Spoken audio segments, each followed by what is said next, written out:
new overnight shelter is in the works tonight, not for victims of severe weather. This shelter would be for people trying to escape the stench of the Bristol, Virginia landfill. It's the latest development in Bristol, where the city's landfill is spreading noxious fumes across the area. John Janko found out Beulah Land Baptist Church is less than 3 miles from the Bristol, Virginia city landfill, but rarely gets hit with the stench. So people who worship there tonight are taking action to help suffering neighbors.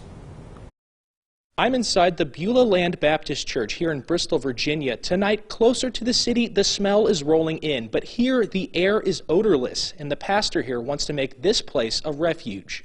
We know people are suffering, and we just simply want to try to help. A nasty stench from the Bristol, Virginia landfill has led to many sleepless nights for people on both sides of the state line. It comes in, it feels like the air is a wall. It's something that you can touch. It is just so thick and so putrid and so acrid. But soon people may have an escape on the nights when the stench is unbearable. Tim Crusenberry is the pastor at Beulah Land Baptist Church and is turning his church into an overnight shelter. It should give as many as 30 people refuge from the stink. We're just trying to create a place where they can come and get away from it for a while. When it's ready, the shelter will have 3 rooms for families with dividing doors and space for men in a classroom and women and children in the sanctuary. Admissions accepted throughout the night for people who have just had enough. It wouldn't take but just a few hours to turn this thing into a shelter. We can knock these tables down, stack up the chairs. Less than a 10-minute drive from the landfill, but Crusenberry says the smell is rare in this part of Bristol. I've lived in this area for 30 years, and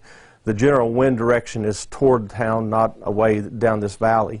So that helps. Bristol residents have long called on city governments to provide shelter to escape the smell. Kellogg says he's heard those calls on the front lines of the anti-landfill movement. There were calls for people that wanted to get away or were evacuating their cars in the middle of the night, probably since June. Crusenberry thinks he can provide a forum for people to talk about the ways the landfill has negatively affected their lives. Sharing who you are and what you're suffering through. A lot of times just getting that off your chest is very therapeutic and helpful. Pastor Crusenberry says they'll open the shelter once they have adequate cots and blankets. In Bristol, Virginia, John Janko, News Channel 11.